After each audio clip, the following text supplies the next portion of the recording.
Now here the question is, three randomly chosen non-negative integers x, y and z are found to satisfy the equation x plus y plus z equals 10.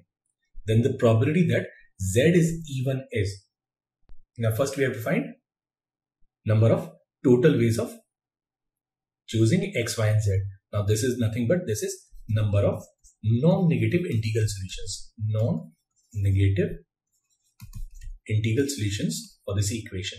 Now number of non-negative integral solutions for this equation is given by n plus r minus 1 c r minus 1, which is nothing but 12c2, and 12c2 is 66. So there are 66 ways to choose the values of x, y and z.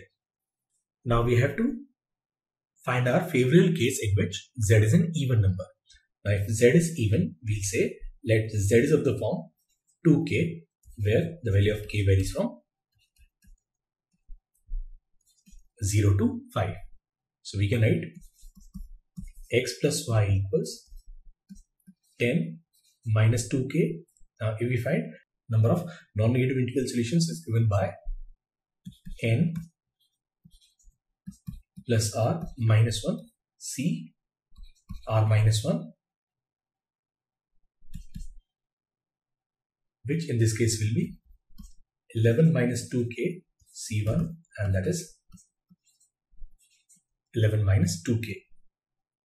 Now these solutions, they vary from range 1 to 5. So total number of favorable cases will be given by this summation k varies from 0 to 5 sk, and will be this summation k varies from 0 to 5 11 minus 2k. Now this is 11 plus 9